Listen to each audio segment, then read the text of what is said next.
it's Kayla here with Simply Lucid, where I talk about stuff and things and ideas to help people basically grow and develop as beings and cultivate self-awareness. I wanted to hop on here because I just got done talking to a college kid about mental health, and a bunch of stuff that was coming up is stuff that I went through when I was in college, so I just wanted to share some stuff that could help people, whether in college or not, to cope better.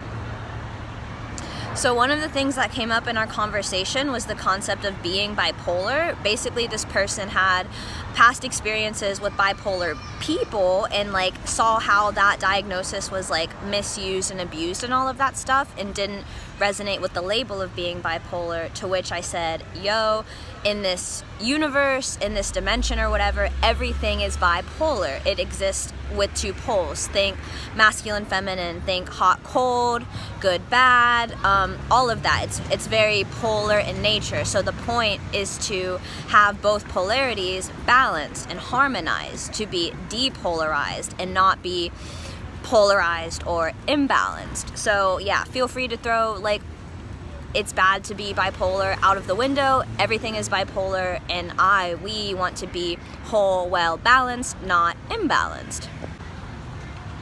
Another thing that came up was this person explaining that they could be having some trauma, but that it's not as bad as other people's trauma, to which I said there is no objective scale of being traumatized. It's highly subjective. If you feel like you've been traumatized, own it and dive deep into your healing, and don't compare your trauma to other people's trauma. And if someone is well, that's not so bad, this thing that's worse happened to me, that person is invalidating your experience, they're invalidating your feelings, and that might not be the best person to share your things with. I remember one time I was processing a breakup, and someone I was with in kind of an intimate space with was very much invalidating it. So if you're having stuff come up as far as trauma or heaviness, do not be fazed by someone trying to invalidate it. Your story is yours. If your story is still that you've been traumatized, hopefully you can be in the empowered position and not in a victim type of mentality. And if this trauma happened in childhood, the sooner you deal with it, the better, because no one likes a super old person blaming shit that they do on stuff that happened in their childhood. So to better navigate the bipolar nature of this reality, it's important to be mindful of when you're feeling balanced and when you're feeling imbalanced. And this can be done by tracking your moods. This is literally something I did in college. I can link a mood tracker that I've designed in the comments below, but basically when you're feeling whole, well, and balanced, you can have a little reminder, a little bell go off in your head, and you go to your mood tracker and you write, this is the date, this is what I was doing, just as many details as you can about what was going well.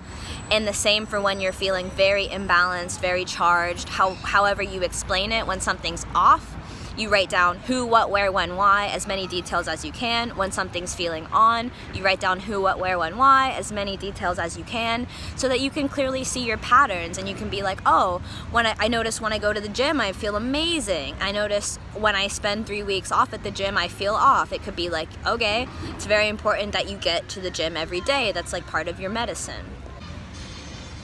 Another thing that came up with talking to this college kid was that they were thinking maybe this other person is mad at me, maybe this and that, and we just got to the effect of sometimes you create stories in your head that aren't real at all. You can think this person's mad at me, or I did this or I did that, so now I'm avoiding them, and you could be doing these avoidance behaviors, when in reality that person just had an off day.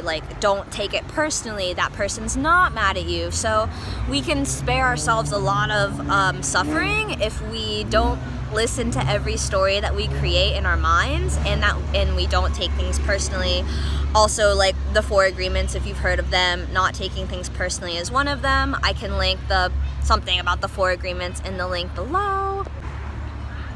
But yeah, bipolarity is everything. Strive for wholeness, wellness, and balance. If you're feeling particularly off, track your moods, look at the data. Don't listen to every thought that you have or story that you create in your head, and don't take things personally.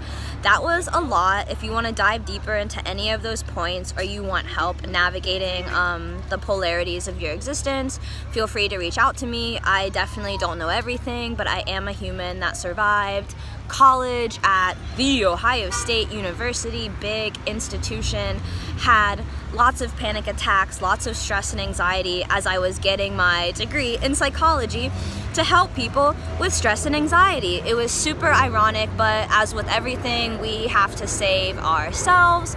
So this is me just like truly saying, if you are in college right now and you're stressed out, I've been there and I grew so much from it. I hope these tools can help you.